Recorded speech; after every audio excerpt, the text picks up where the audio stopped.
I believe looking forward to 2024, inflation, we are staring at a very high probability of continued inflation. And even if inflation is not as strong as it's been for the last 5 years, it's hitting us, it's compounding on the base that's been created from the last 5 years. So I look at inflation and I look at interest rates, and what I say is, please be prepared for for your cost of goods and your cost of interest, your cost of capital and your cost of labor to be high. And you've got to plan for that.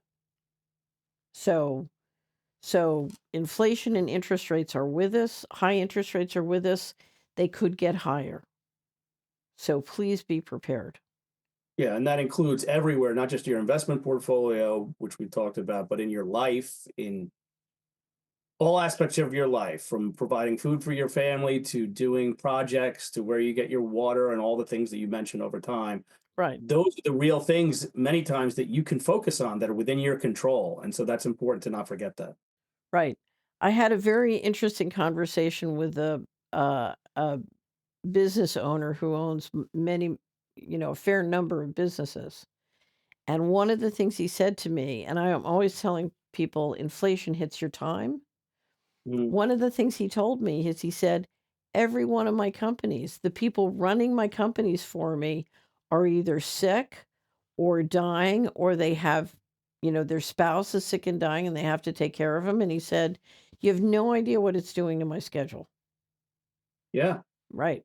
And I hear that again and again across the board is that so I say there's the cost of goods, there's the cost of capital, but then there's the cost of labor.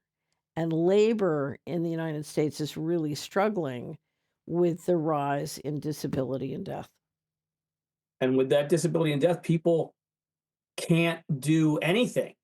So they fall Right. behind on everything they're doing for Right. themselves and for their employer, and they all of a sudden people just aren't performing, and it has a big impact.